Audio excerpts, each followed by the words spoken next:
futuras, etc. Hemos trabajado con medios de acceso, hemos visto que tenemos métodos de acceso para la parte alámbrica, para la parte inalámbrica.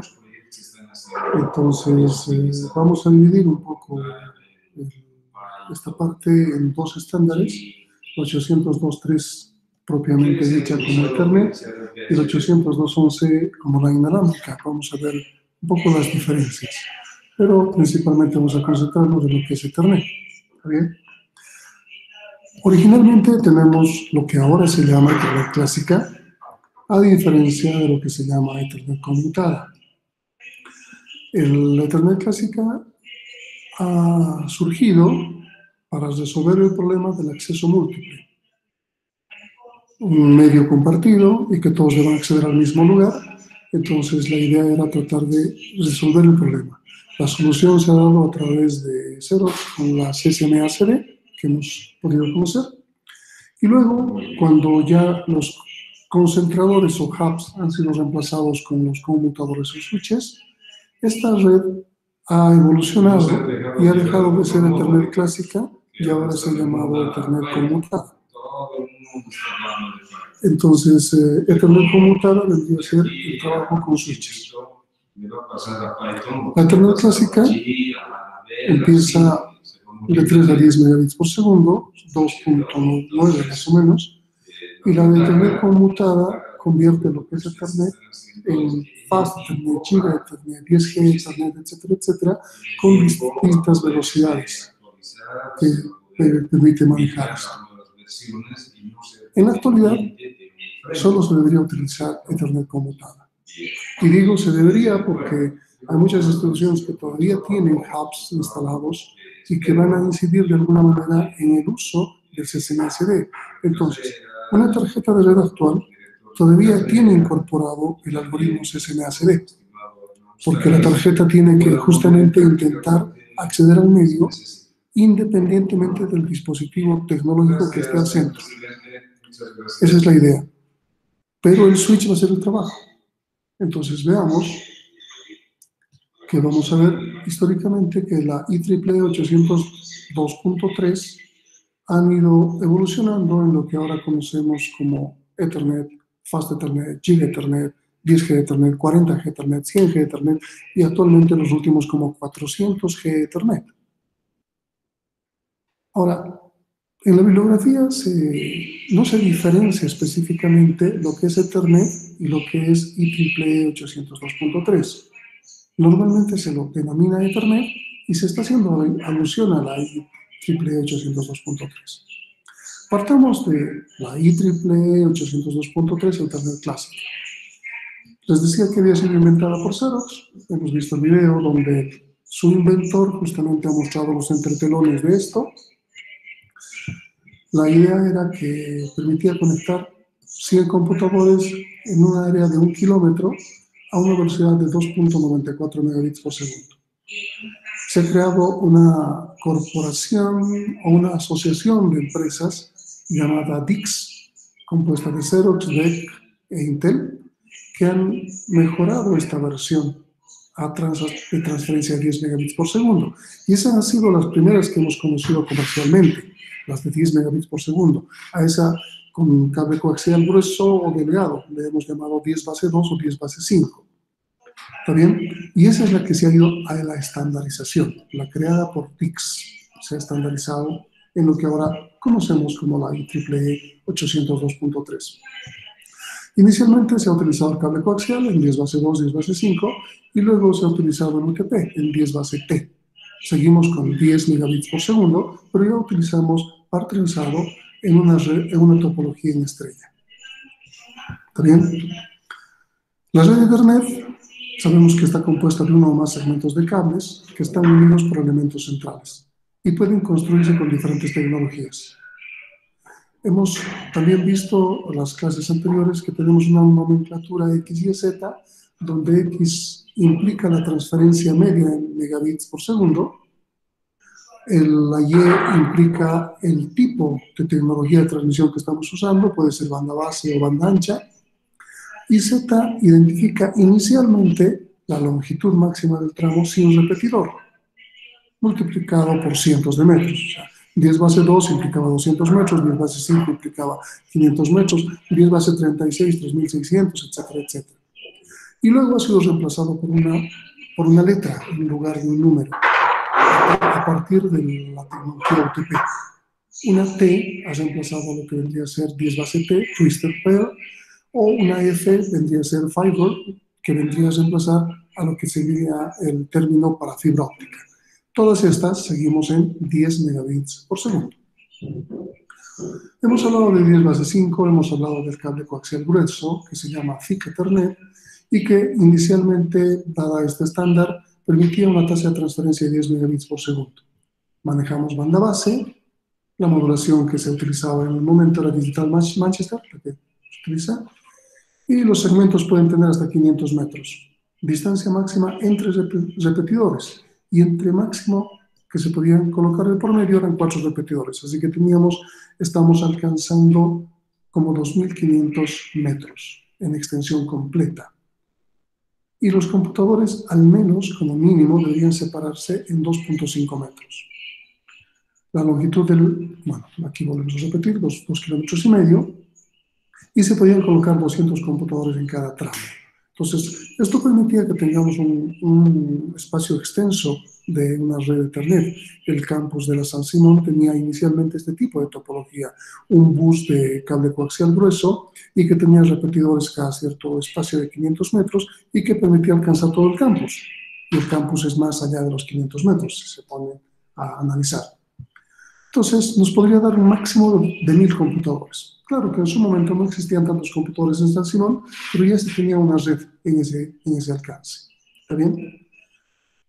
¿De qué forma se conecta el cable coaxial grueso al cable coaxial delgado? Hemos hablado de los transceivers, que eran una especie de vampire taps, como una aguja que atravesaba el cable hasta llegar a la línea del conductor, era como robar la señal, ¿no? Aquí está justamente lo que les hablaba de vampire taps.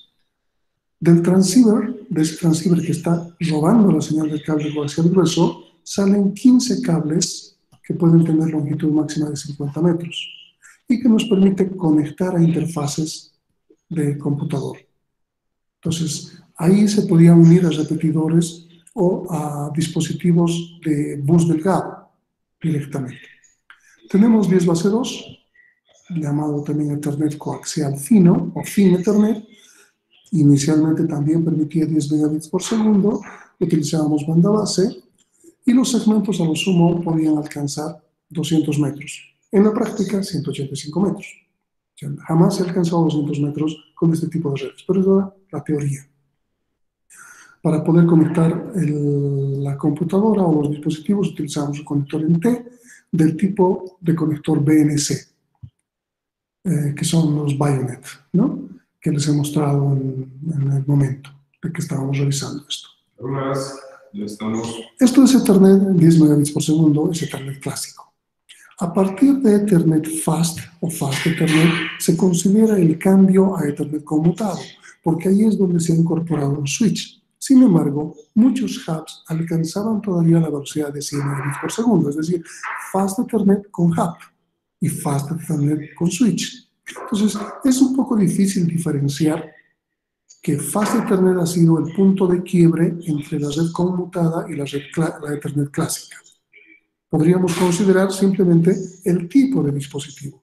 Si seguimos usando un hub que tenga 1000 megabits por segundo, pues estaríamos a un alcance mayor, entonces podría seguir siendo una Ethernet clásica. Pero si en un switch conectamos una de 10 megabits por segundo, tarjetas, estamos manejando de alguna manera Ethernet también conmutada. Un momentito, por favor. Sí.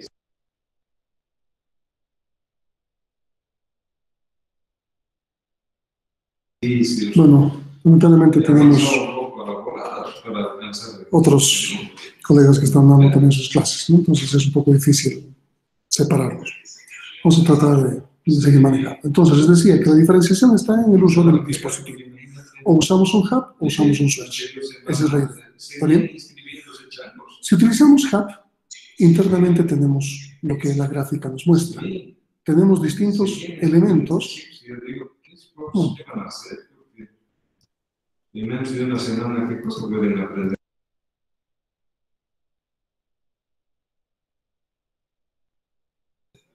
ok, entonces tenemos todos los enlaces de las máquinas conectadas a un hub. Pero ¿qué tenemos dentro de un hub? Aquí tenemos todos los enlaces conectados a un switch. ¿Qué tenemos dentro de un switch? Esta gráfica nos muestra, valga la redundancia, en una forma bastante didáctica y gráfica, cómo se están conectando los elementos dentro. En un hub llamado concentrador en español, lo que tenemos adentro es simplemente un punto que une todas las líneas. Si extendemos este punto en una recta, tendríamos un bus. Prácticamente tendríamos un bus. O sea, la topología estrella es lógicamente equivalente a la topología en bus si es que analizamos con un hub. Pero ¿qué pasa cuando analizamos un switch? Internamente tenemos ya un circuito, una circuitería asociada a algo que se llama switch fabric y que nos permite encontrar diferentes puntos de conexión entre los puntos de origen y destino, que no se cruzan entre ellos. Esto vendría a ser como el switch se denomina en español, conmutador. Estamos conmutando, estamos cerrando circuitos que no se unen, circuitos independientes entre puntos diferentes. ¿Está bien? Entonces, dado esto, podemos ver internamente el switch fabric que les decía y podríamos separar el mismo puerto en dos tipos de puerto. El mismo puerto sirve para entrar y el mismo puerto sirve para salir. Entonces pueden ser ingress port o egress port, o input port, output port, y que adentro maneja una circuitería que va a conmutar. Este puerto va a conmutarlo con este otro, ¿no? Este puerto va a conmutarlo con este otro. Estamos conmutando, estamos creando circuitos como tal. Ahora, ¿de qué forma se aprenden las direcciones? Vamos a ver otra presentación. Aquí tenemos un switch. Tenemos para qué sirven los switches. Físicamente, un switch, un router o hasta un hub se ven igual. Difícilmente que, si no dice hub, switch o hasta router, y no sabemos identificar claramente, podríamos confundirlos. El hub o el repetidor va a estar en la capa física. El switch va a estar en la capa de enlace, va a trabajar hasta ese nivel, y el router va a trabajar a nivel de la capa de red. Pero se ven iguales. ¿Qué pasa dentro de un hub? Cualquier conexión que ingrese y que quiera salir, broadcast, entra y sale por todos los demás puertos, es porque está concentrando las uniones. Y esto es lo que les decía. Lógicamente se podría considerar como una topología en bus. Simplemente está compartiendo un cable. No está haciendo otra cosa. ¿Qué pasa dentro de un switch? Si el 1 quiere conectarse con el 4, va a crear su propio circuito el switch. Si el 2 quiere conectarse con el 3, va a crear su propio circuito el switch. Y esto lo determina justamente la circuitería interna. De tal manera que paralelamente podríamos trabajar múltiples informaciones que están viajando de un origen a un destino totalmente independientes, sin ningún problema. ¿Está bien? Ahora, ¿qué sucede? Bueno, aquí tenemos justamente lo que está pasando. ¿Qué sucedería si todas las máquinas están queriendo mandar algo a una máquina específica? Por ejemplo, un servidor. Todas las máquinas de la izquierda son clientes. Sabemos muy bien, no se olviden, que el puerto está separado en entrada y salida, pero es el mismo puerto. Entonces, tenemos 48 puertos en el switch y 47 están conectados a máquinas y uno está conectado al servidor. Y las 47 máquinas están queriendo requerir algo del servidor. Algún tipo de servicio, una intranet, un correo electrónico, cualquier cosa. Entonces, todas ellas están haciendo uso de sus propios puertos de entrada, pero están accediendo a un puerto de salida. ¿Qué implicaría esto? 47 accesos a un solo puerto. ¿Cómo maneja el switch esto? Cada uno de los puertos tiene un buffer de entrada y un buffer de salida. es decir, un espacio de almacenamiento que va a permitir encolar todos los elementos que estén queriendo acceder al puerto. No lo van a hacer en forma paralela, van a encolarse. Ahora, si el puerto, el buffer del puerto, se excede, entonces va a haber un desbordamiento. Esa información se va a perder. Entonces el buffer se va a mantenerlos alineados a todos los que están entrando. Claro que esto se hace a una buena velocidad de tal forma que no se desperdicie información, pero estamos viendo un caso crítico, donde 47 equipos estén conectando con uno solo. ¿Se entiende esto? Buffers de entrada, buffers de salida. ¿Está bien? Entonces, si se excede el buffer, hay pérdida de información. El buffer es una memoria limitada, no tiene demasiado. Un switch que sea que no sea de marca, un switch, no sé cómo denominarlo, pero uno barato, uno económico, si quieren, obviamente va a tener buffers más pequeños que un switch que sea de marca. Un switch que sea de marca va a tener hasta su ventilador interno, que de alguna manera le permita enfriar el circuito del switch y mantenerlo 24 horas encendido. Entonces, los buffers son importantes para crear este tipo de trabajo. ¿Qué ventajas tiene un switch? Bueno, los switches y los hubs han reemplazado el cable compartido de la topología en bus de la Ethernet clásico, obviamente. Los switches ofrecen escalabilidad. Se puede escalar, se puede crear redes jerárquicas, si ustedes recuerdan. También se pueden crear árboles. No es lo recomendable. Lo recomendable es crear redes jerárquicas donde tengamos switches de núcleo, switches de distribución, switches de acceso. Si ustedes recuerdan cómo hemos hablado al respecto. ¿Cómo funciona el trabajo de un switch? ¿Qué hace? Manejamos un concepto que se llama, desde este momento, marco o frame Ethernet. Y vamos a trabajar sobre esto en sus elementos. Es el Ethernet Frame. Si ustedes recuerdan cuando hemos hablado de encapsulación, hemos dicho que cada una de las capas le aumentaba algo al dato. Y su capa asociada en el otro lado le quitaba eso. ¿Se acuerdan? Entonces, ¿qué es lo que estamos aumentando aquí? Estamos aumentando la trama Ethernet, es decir, una cabecera y una cola. El procedimiento o el algoritmo para aprenderse direcciones se llama backward learning. Este es el algoritmo que la señora, aquí está su nombre, ¿dónde está? ¿Dónde está por aquí? Tiene que estar por aquí. No, está en el otro, Spanning Tree. Radia Perlman ha creado STP, ahí me he confundido. Backward Learning, ¿cómo funciona el algoritmo para aprenderse direcciones? ¿Cómo sabe un switch quién es quién? Cuando se enciende un switch, el switch desconoce quién es quién. No importa que tenga todos sus puertos conectados a las máquinas. El switch no sabe quién es quién, por lo tanto, se comporta como un hub. Hasta que se aprenda las direcciones. Una vez que se aprende las direcciones, empieza a realizar el trabajo del switch. Pero ¿cómo es que se aprende las direcciones? Cada switch tiene una tabla que asocia direcciones con puertos. Cada uno de los puertos tiene un número. Este número de puertos está asociado con direcciones MAC. ¿Qué implica? Un mismo puerto puede tener varias direcciones MAC. ¿Por qué se podría dar esto? ¿Alguien me puede decir?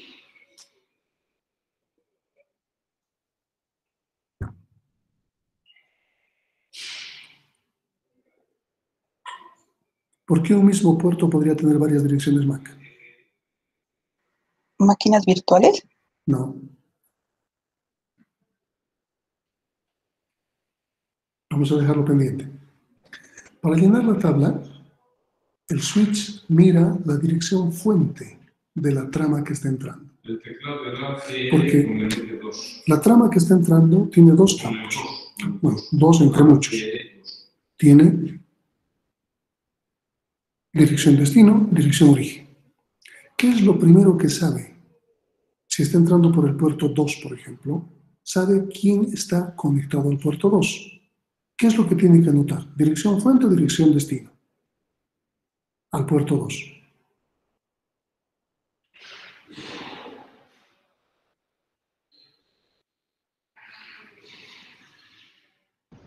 Fuente. Fuente, porque esa es la que está conectada físicamente a ese puerto.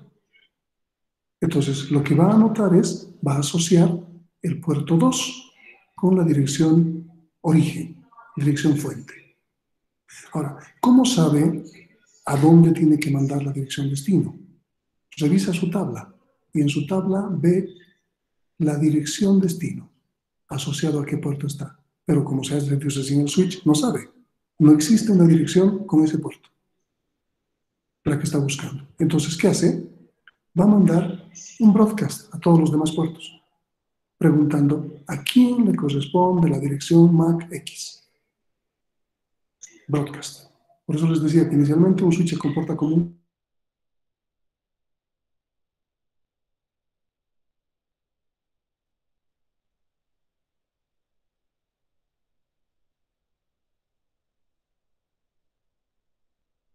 Okay. Aquí, este es el video que vamos a terminar. ¿Se distingue? ¿Se nota? Ok. Sí. Aquí tenemos una red que aquí también vamos a responder la pregunta, ¿por qué un puerto debería estar asociado a más direcciones? Tenemos un switch 1 que está en cascada con un switch 2 y este está conectado a un router, ¿no? Algo cotidiano, si quieren. Los switches no existen solos, siempre tenemos una conexión mayor. Aquí abajo tenemos la trama Ethernet. Vamos a aprender mejor sobre esta cuando veamos la cuestión de tramas, pero aquí queremos ver cómo se aprenden direcciones. Así que los que nos interesa de esta trama Ethernet no son los campos tipo, dato, ni lo que es el control o verificación de integridad. Nos interesa solo estos dos campos. Dirección destino, dirección fuente. La trama siempre tiene como primer campo dirección destino, porque la trama viaja por el cable y llega para ser revisada. Y lo primero que llega es el campo destino. Esto le posibilita al switch ser rápido, porque basta que vea el switch el destino, lo interpreta y sabe por dónde tiene que mandarlo, sin necesidad de seguir toda la trama completa. Claro que hay dos formas de hacerlo. Una forma de hacerlo es agarrar completamente todo la trama, almacenarlo y luego reenviarlo. Pero solamente teniendo el destino, el switch ya sabe qué hacer. Entonces, esa es la razón por la cual se ha colocado como primer campo de la trama, dirección destino. ¿Está bien? Entonces, lo que vamos a ver aquí es que uno de estos equipos, el equipo A, se quiere comunicar con el equipo B. Fíjense que estos están en el mismo switch. Y vamos a ver cómo funciona. Luego podemos probar que el equipo A se quiere conectar con el equipo C, por ejemplo, que está en diferentes switches. Empecemos. La PCB quiere mandar a la PCA un mensaje. Entonces, ¿qué va a ocurrir? Cada uno tiene que construir sus tablas. Fíjense que en la parte superior están las tablas vacías. No hay nada de información todavía. La PCA tiene una dirección MAC 00A y la B tiene 00B. Obviamente estas direcciones están reducidas por didáctica. ¿Cuántos bits tiene realmente una dirección MAC? 8. 48. 48 bits. Entonces tenemos 6 grupos de dirección, ¿no? 6 por 8, 48. Aquí estamos manejando solamente 2, simplemente por cuestión didáctica. ¿Estamos bien hasta ahí? Entonces, fíjense la trama que se ha armado. La trama dice Destination MAC 00B, Source MAC 00A. El origen es A, el destino es B. ¿Está bien? Lamentablemente se ha borrado toda la grabación anterior, así que van a tener que volver a exponer todo de nuevo. No, Okay. Entonces, el equipo 1, el equipo A, manda hacia el switch por el puerto 1. ¿Qué es lo que tiene que hacer el switch? ¿Alguien me puede decir? Tranquilo. Ya está todo listo. El switch recibe esta trama. No, está todo bien. ¿Qué es lo que hace el switch 1? Va a guardar la dirección MAC en el puerto 1 de la computadora A y va a buscar, bueno, ya que no tiene la dirección del destino, va a enviar un broadcast. Exactamente. Entonces vemos que toma en cuenta la dirección destino y la dirección fuente. Y en su tabla va a crear el puerto 1 con la dirección fuente. Y como no tiene otra dirección, va a revisar el destino, revisa en su tabla, no la tiene, entonces va a hacer un broadcast. El broadcast no solo se hace a todos los puertos posibles que están conectados dentro del switch, es a todos los puertos del switch. Y este puerto 4 está conectado al switch 2, así que el broadcast viaja también hacia ese lado. ¿Qué hará el switch 2 cuando recibe esto?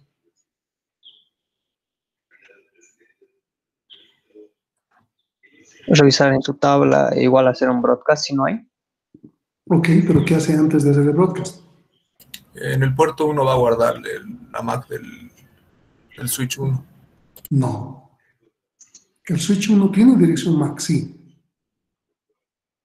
pero no es la que se guarda. La dirección MAC del switch sirve para administración. Se asocia con un IP y se permite hacer administración. La dirección del switch no se la utiliza.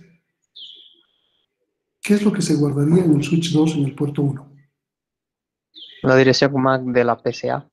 De la PCA, origen. Ok, esa es la idea. Entonces, se hace un broadcast. B recibe. Lo que recibe B es exactamente esta trama. Source A, destination B, ¿verdad? Y tiene que decirle, yo soy la B. Examina dirección destino con su propia dirección y dice, es para mí. Entonces lo que hace es devolver el mensaje. Veamos por el otro lado, mientras tanto, cómo llega al switch 2. El switch 2 ve la dirección MAC origen, la A, y la va a guardar en su puerto. 1A. Y va a hacer un broadcast, porque no tiene en su tabla el destino.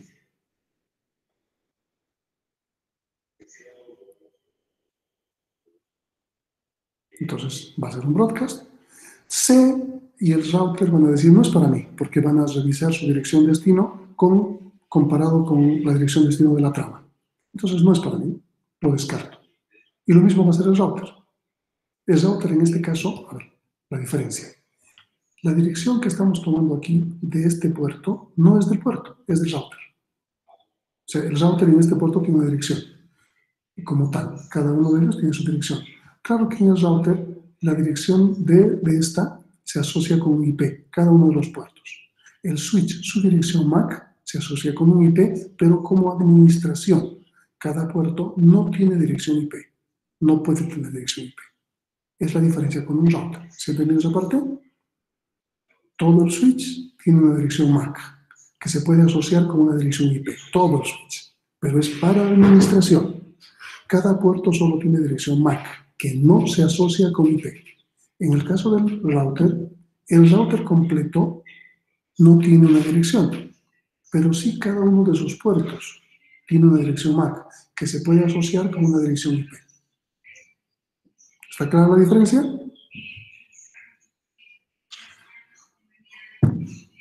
Ok, continuemos. Entonces, el router va a decir también, no es para mí. El puerto al que está conectado, obviamente, y lo descarta. Entonces, como no hay retorno, el único que ahora B vuelve a mandar la trama. Va a cambiar la trama. Ahora destination, fíjense, aparece como A y source como B. Únicamente nos interesan esos dos campos inicialmente, ¿verdad? Ahora, ¿qué va a hacer el switch cuando recibe esta trama?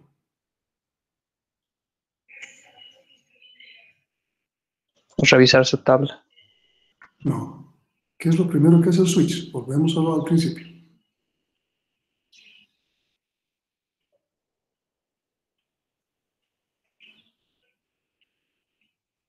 ¿Estarías registrando la fuente?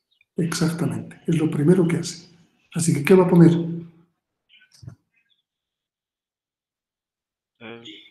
Puerto 3, la MAC B.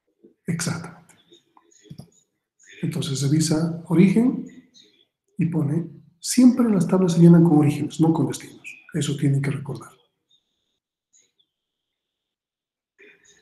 Y el switch 1 revisa en su tabla luego el destino. Y como el destino lo tiene por el puerto 1, manda la información. Bastante simple. ¿No? Ya sabe que el destino es el 1.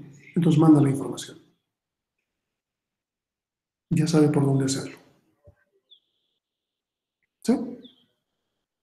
Entonces manda la información. Ya tenemos comunicación entre las dos máquinas.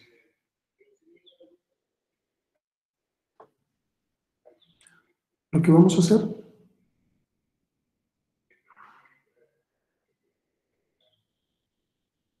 es ahora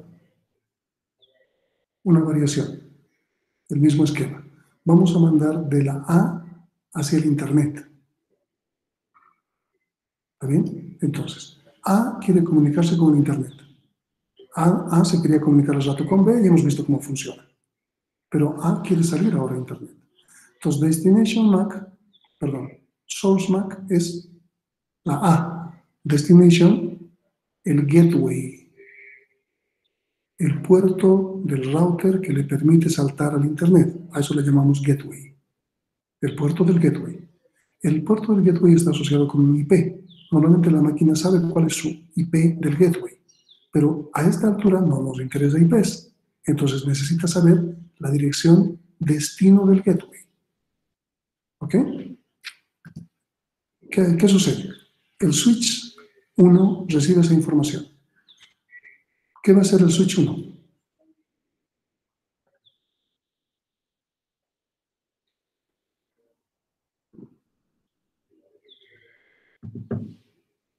Vamos, ¿qué va a hacer el switch 1? Revisa si el destino lo tiene anotado en su tabla. Primero, ¿qué hace? Lo primero que hace, no se olviden. Anotar dónde viene el mensaje. Ok. ¿Y por qué decimos que vuelve a anotar? Porque esas direcciones en la tabla MAC tienen 5 minutos de vida. Nada más. Y cada uno está haciendo correr su tiempo de vida. El puerto 1, con esa dirección, está haciendo correr 5 minutos de vida. Luego de 5 minutos va a desaparecer. Entonces, cuando vuelve a entrar otra petición de A, no solo dice, ya la tengo. Actualiza su timer y vuelve a correr 5 minutos. Entonces, lo primero que hace siempre un switch es, por el puerto que está entrando, guardar la dirección fuente, origen. Y como no tiene la dirección destino, ¿qué va a hacer?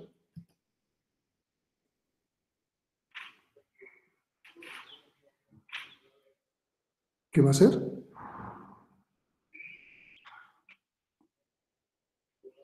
Va a enviar un broadcast a todos los Exactamente, puertos. va a enviar un broadcast por la dirección D, porque no la tiene.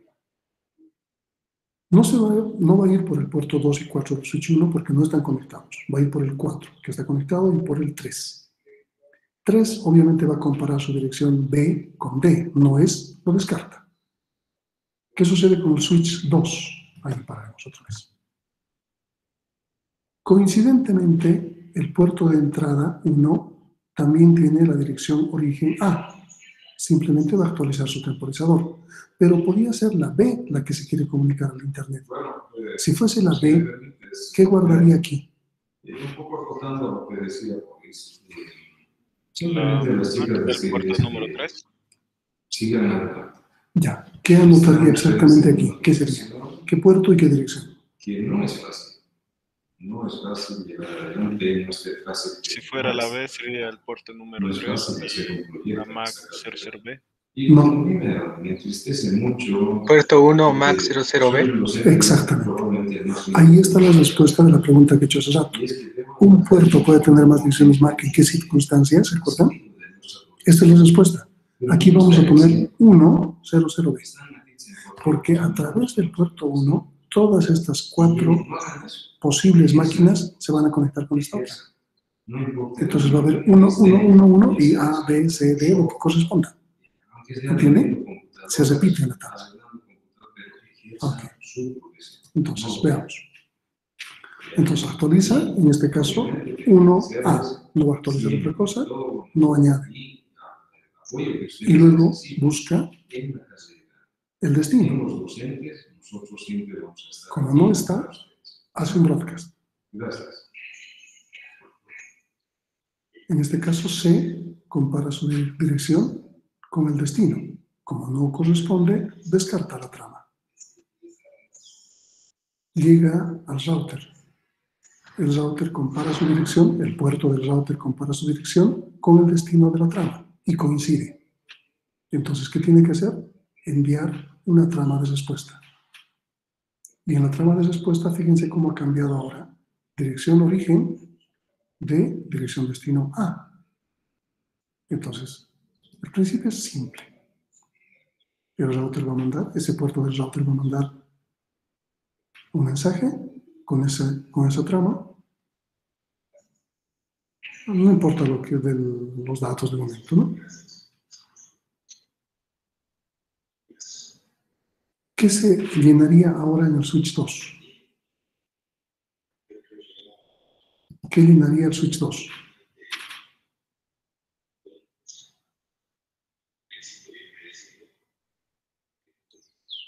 Puerto 4 MAC 00D. Exactamente. Puerto 4, 00D.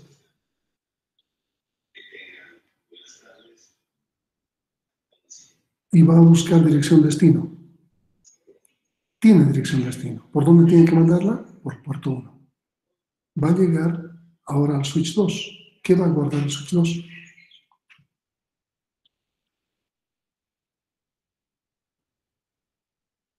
El switch 1, perdón. Puerto 4 MAC 00D. Exactamente. Claro que el 4 es una coincidencia para ambos switches. Tal como el 1 está con el A. Este puede estar conectado al 3, ¿no? Entonces, aquí va a marcar 3, pero esta marcaría 4, por ejemplo. Entonces, no significa que porque esté el 4 en ambos switches, el puerto que deba asociarse es el 4. Simplemente es una coincidencia por la conexión que tienen estas máquinas.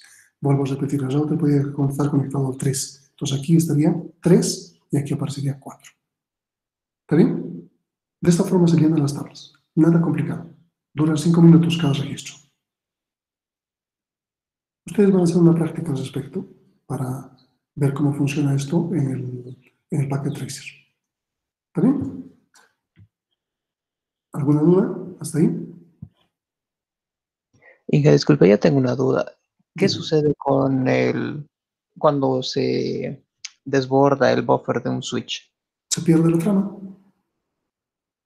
Y como no hay un acuse de recibo, el equipo de origen va a volver a mandar. Ok, Inge, gracias. Está bien. Okay. Veamos ahora del curso de Huawei. Es bastante interesante lo que tienen.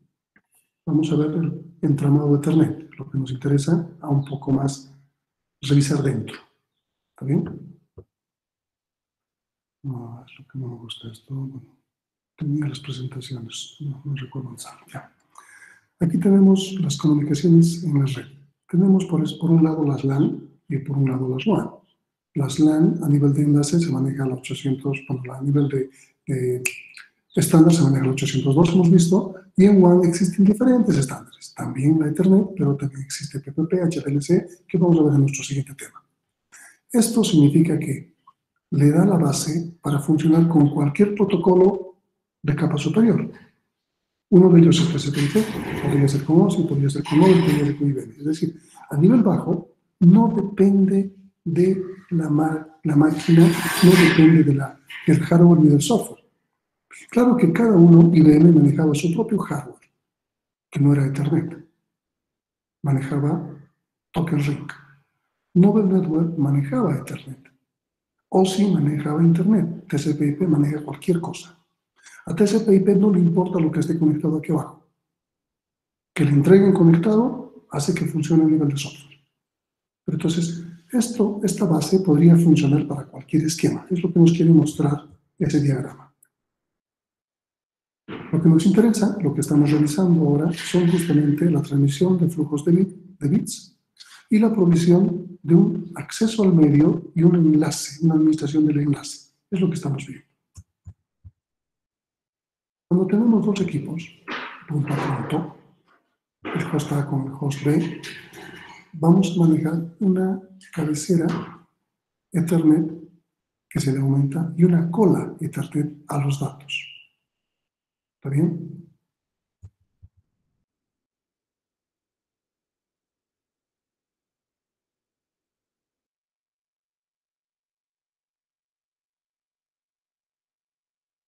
Primero veamos.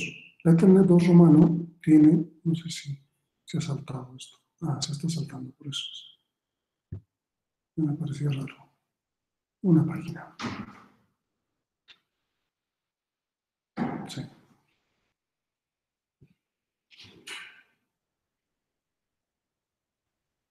Bueno, esta es lo que nos faltaba. Se ha saltado. A nivel de TCP/IP, aquí abajo funciona con Ethernet y también con 802.11, que no se llamaría Ethernet como tal, pero bueno. Y por encima está red transporte de aplicación, TCP/IP. A nivel de OSI, es lo que hemos visto, la encapsulación. Volvemos a repetir. En la capa física mandamos señales. Luz, voltaje, lo que sea, señales, o radiofrecuencia. En la capa de enlace, estos bits se los encapsula. Se le pone una cabecera y un trailer, una cola. Y luego esto completito se lo encapsula. Bueno, a ver, partamos de aquí mejor, es más práctico. Aquí tenemos el dato, un navegador, hemos escrito algo en el navegador Chrome, hemos puesto a buscar en el navegador cualquier cosa, el dato. En la capa de transporte se añade una cabecera. Todo esto completo es dato y se le añade una cabecera IP de la capa de red. Todo esto completo es el dato y se le añade una cabecera y una cola Ethernet. Y todo esto completo se manda como bits. Esa es la lógica. ¿Está bien? Estamos aquí nosotros. Cuando son dos estaciones, normalmente el equipo A con el equipo B no necesita discernir quién es el origen, quién es el destino. Los dos equipos están conectados, es más fácil la comunicación. Solamente estamos utilizando el medio. ¿Qué formatos tenemos en la trama? Hay dos formatos, el Ethernet 2 romano y el IEEE 802.3. Ambos se llaman tramas en esta capa. Entonces, entre el host 2 y el host A y el host B, vamos a tener los dos tipos de tramas dependiendo del uso que hagamos. Por ejemplo, en Ethernet 2 romano tenemos primer campo, dirección MAC destino.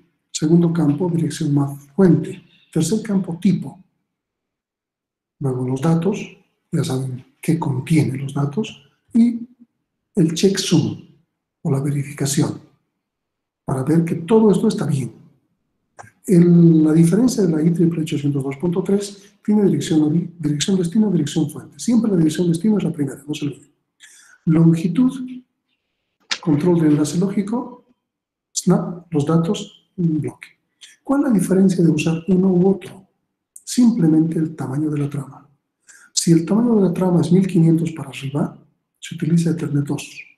Si el tamaño de la trama es 1500 para abajo, se utiliza la IEEE 802.3. Entonces, ¿cuándo se usa esta y cuándo se usa esta otra? Cuando intercambiamos información entre computadoras, se utiliza Ethernet 2 romano. Cuando se intercambia información entre dispositivos, switch a switch, por ejemplo, se utiliza la IEEE 802.3. Entonces, son tramas pequeñas que están intercambiando información entre dispositivos. Tramas grandes que están intercambiando información entre computadoras. ¿Está bien? ¿Hasta ahí está bien? ¿Se entiende? Ok.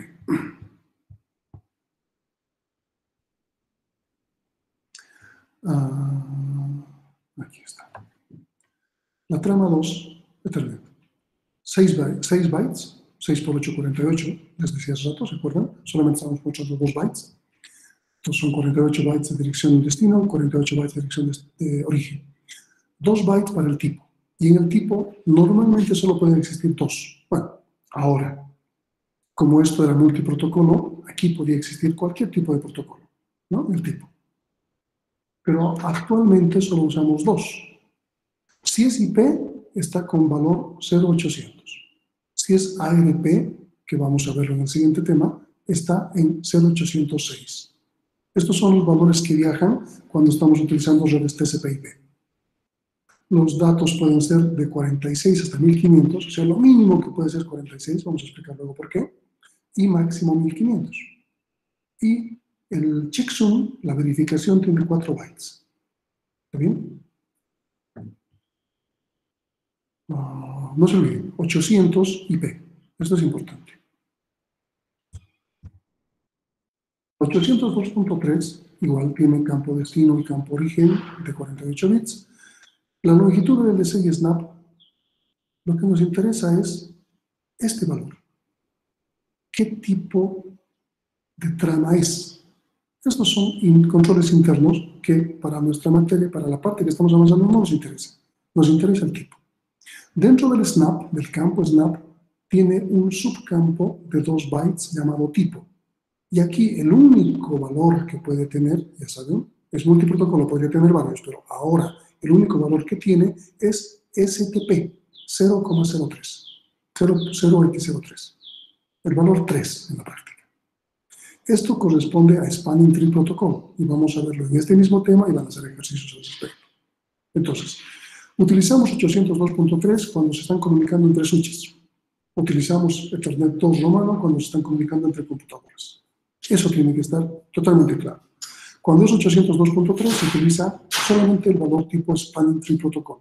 Cuando es Ethernet 2 romano se utiliza en tipo 800, que significa, ¿qué era? ¿Se acuerdan?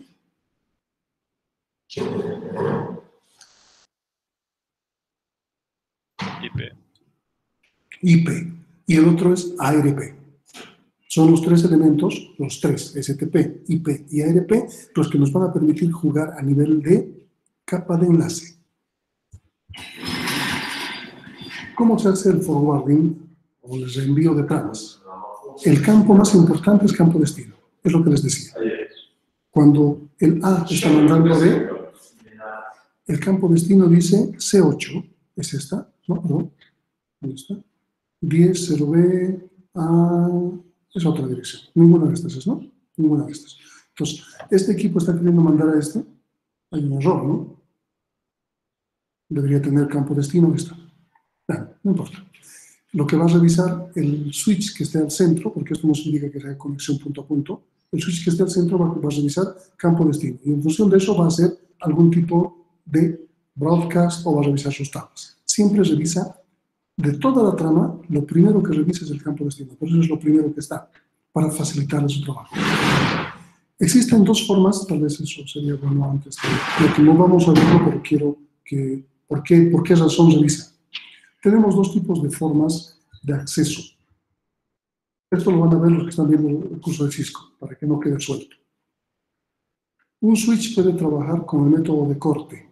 Significa que solo revisa campo destino y en base a eso reenvía. No le interesa lo demás. Y el otro método es almacenar y reenviar. Agarra toda la trama, verifica que esté bien y recién reenvía. La desventaja del segundo es que utiliza el recurso del switch. La ventaja del primero es que es rápida, pero su desventaja es que puede mandar con errores. ¿Está bien? Simplemente para aclarar esa parte. Por eso les decía, solo le interesa el destino.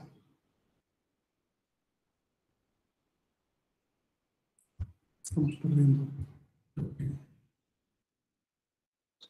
La dirección MAC, no importa si es destino o es origen, está compuesta de 48 bits, que está dividida en 2 grupos, de 24 a 24. La primera se le da al fabricante. Es un número por cada fabricante. Tricom tiene un número, tarjetas Encore tiene otro número, las Linksys tiene otro número. Cualquier tarjeta que ustedes encuentren, los primeros 24 bits es la misma, si es el mismo fabricante. Y tiene 24 bits para jugar con una combinación que mejor le convenga. Pero, ¿qué tiene que hacer? No puede existir en el mundo completo una tarjeta con la misma dirección que otra. ¿Eso está totalmente claro? Y estos 48 bits nos permiten jugar con esto. Existen 3 formas de envío de información. ¿Y cómo se da cuenta el switch qué tipo de forma es? por el último bit del primer byte de la dirección de 48. Entonces, el octavo bit de estos 48 bits determina qué es. Unicast significa que esto debería estar en 0. Esta dirección debería estar en 0, el octavo bit. Unicast significa punto a punto. Estamos mandando del equipo A al equipo B. Entonces, estos equipos van a verificar esto. No es para mí, no es para mí. En función del destino. El switch va a saber que tiene, como queramos entender. Es un switch que está al centro y que se tiene que reenviar. ¿Está bien? Es una mala idea de Huawei que se presente una red con una topología que es bus y que no se usa. Y ellos dicen que en realidad hay un switch por medio, es una red que puede ir de cualquier lado a cualquier lado. O sea, lo que ellos quieren representar es que el host A no tiene que estar necesariamente en la misma red que el host B. Y esto es una red completa, puede ser hasta una WAN, pero no es de una forma didáctica. Entonces, aquí existe un switch. El switch sabe que tiene que reenviar a uno solo porque revisa este octavo bit. Si este octavo bit es 0, es unicast. Entonces, busca en su tabla a quién tiene que mandar. No tiene que ir a revisar primero destino. Solo revisa este bit. ¿Vale? ¿Qué pasa?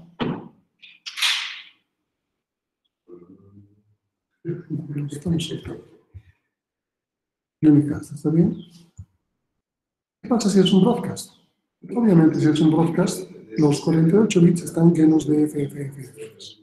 Es para todos, así que el switch va a agarrar y lo va a mandar hacia todos.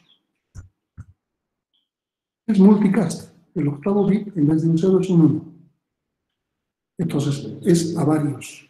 El host A va a mandar al B y al D, pero no al C. No es un broadcast. Entonces, este octavo bit nos diferencia entre unicast y multicast. Y si todo es FFF, es broadcast. ¿Eso está claro? ¿Están con dudas? Es Carrier Sense. Es parte de nuestro protocolo CSMA-CD. ¿También? Carrier Sense tiene que escuchar si el canal está ocupado o no. Eso lo hace la tarjeta de red. Puede estarle llegando cosas, aunque trabajemos con un switch.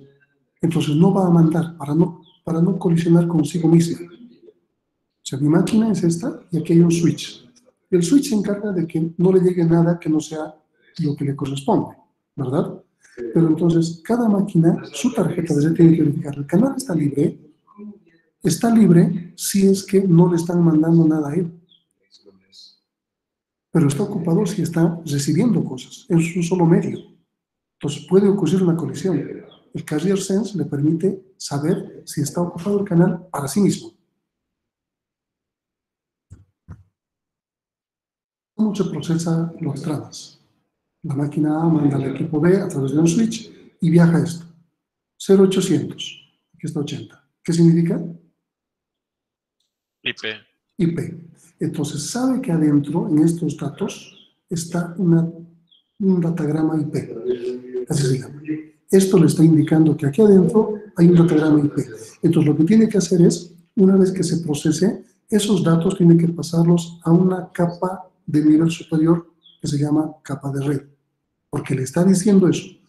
Si aquí determinaría ARP, por ejemplo, estos datos no los va a pasar a una capa superior, va a procesar en la misma capa de enlace. Si aquí indicaría el 3, que es STP, lo va a pasar a los switches, no va a pasar a una capa superior. Entonces, para eso sirve el campo tipo, para saber qué va a hacer, si tiene que procesar hacia arriba o procesar horizontalmente. ¿Está bien? Lo que hace en este caso es que, como determina que es IP, la cabecera y la cola de la trama Ethernet se quitan una vez que se ha verificado todo, que no hay errores, y se pasa como dato a la capa superior, que va a procesar su propia cabecera y sus propios datos. Tenemos un video que va a resumir, no resumir, pero por lo menos nos va a mostrar la diferencia entre estos tres elementos. Aquí tenemos Unicast. Este es el equipo origen y tiene que mandar a un servidor. Este equipo, como estamos acostumbrados, tiene un IP, pero a nosotros nos interesa más la dirección MAC. ¿Está bien? El servidor, que es este, tiene una dirección IP y una dirección MAC. Cuando ustedes se conectan al servidor, lo hacen con su IP, directamente. Pero internamente se está trabajando con las direcciones MAC. ¿Qué va a tener la trama? Esta trama, fíjense ahora, esta trama es lo que está en azul y con esta flecha y con esta cola sería la trama Ethernet. Adentro de esta trama Ethernet existe un dato. El dato es una cabecera IP que tiene más campos. Aquí está simplemente quitado y colocado dos elementos con sus propios datos. Entonces, este es un datagrama IP. Entonces, el campo que nos faltaría aquí, tipo, debería estar apuntando ¿a qué?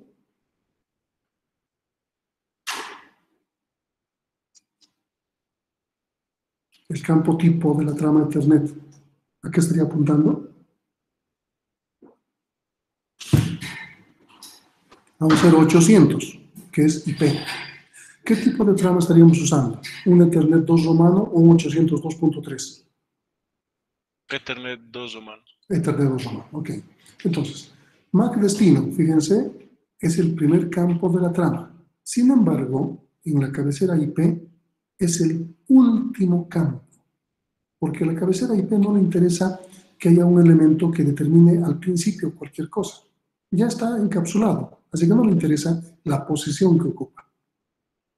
Aquí nos está mostrando el destino, es la 1200, pero su MAC destino es esta. Entonces, cuando el equipo se comunique, el switch no le va a interesar estos elementos, le va a interesar estos elementos. ¿Y cómo determinamos que es unicast? ¿Se acuerdan?